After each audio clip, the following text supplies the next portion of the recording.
Bapak, Ibu, dan saudara-saudariku yang dikasihi Tuhan,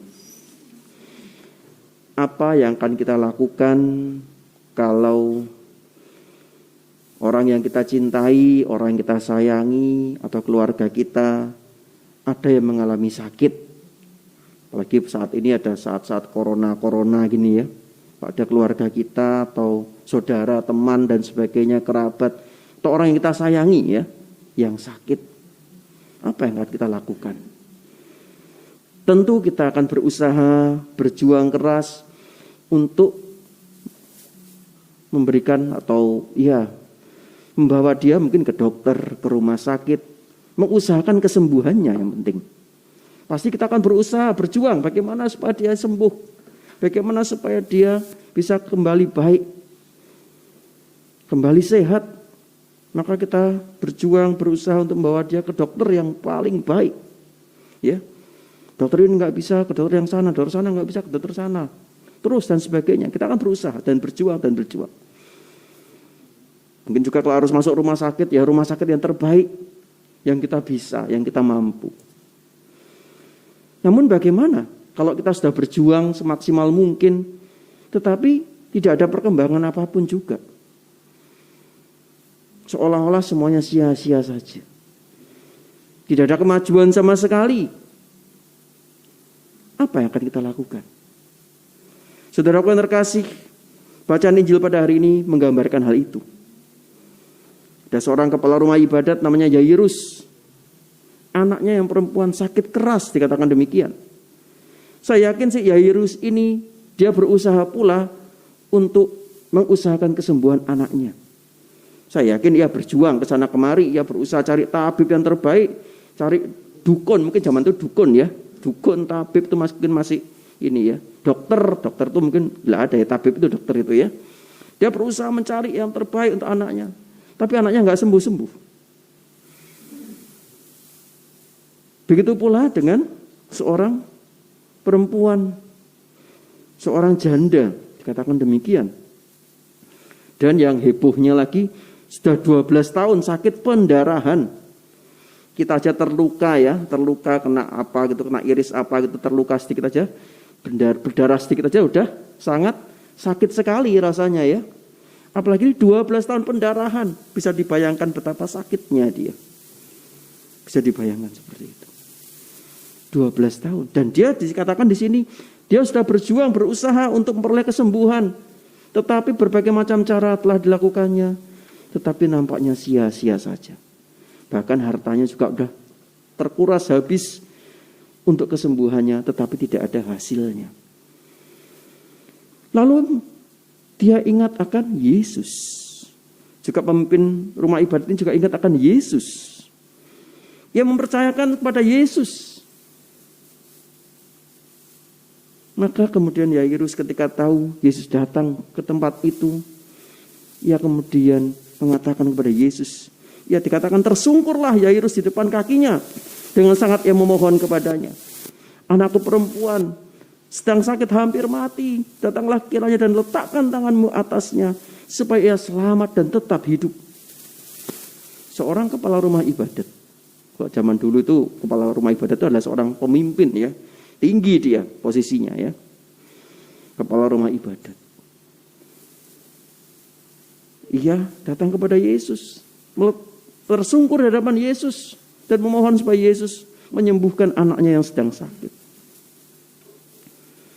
Dan mungkin Yesus juga tahu, ini anaknya pejabat bait Allah, maka Yesus akan berusaha menyembuhkan. Datang Yesus.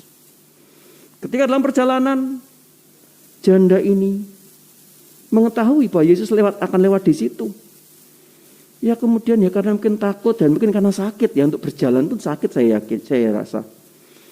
Ia hanya bisa menjamah jumbai jubah atau ujung jubahnya Yesus.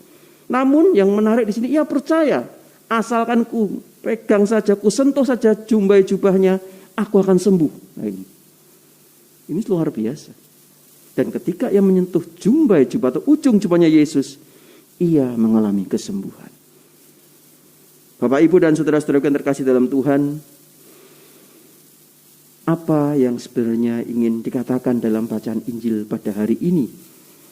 Juga demikian dengan Yairus. Ketika ia sudah putus asa, ia datang kepada Yesus dan anaknya pun dapat sembuh.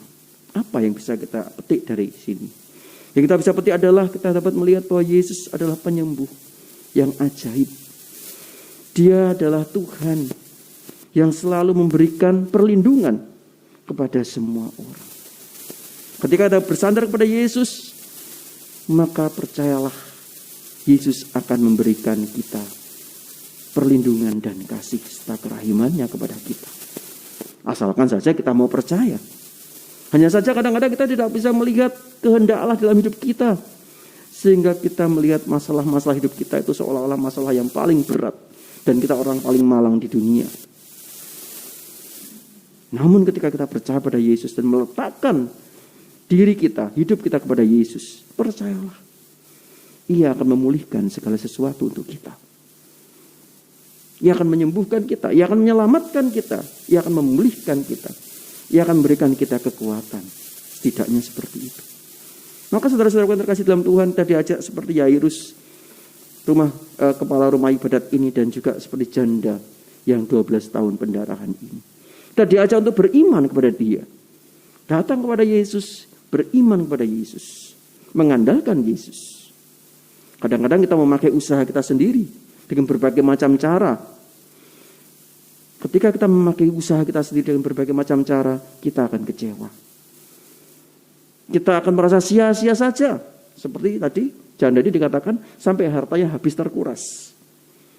Yairus pun demikian, saya yakin ia juga hartanya terkuras untuk kesembuhan putrinya. Namun ketika ia datang kepada Yesus, meletakkan tangannya di hadapan Yesus, tersungkur di hadapan Yesus, berdoa di hadapan Tuhan, menyerahkan semuanya kepada Tuhan Yesus, maka ia mendapatkan kekuatan rohani. Dan kita bersyukur, kita memiliki sakramen Ekaristi. Dengan kita memiliki sakramen Ekaristi ini sebagai sakramen kesembuhan bagi kita, penyembuhan bagi kita, maka kita yakin bahwa Allah yang hadir dalam sakramen Ekaristi, Allah yang hadir dalam Ekaristi Kudus ini akan memulihkan dan menyembuhkan kita ketika kita percaya.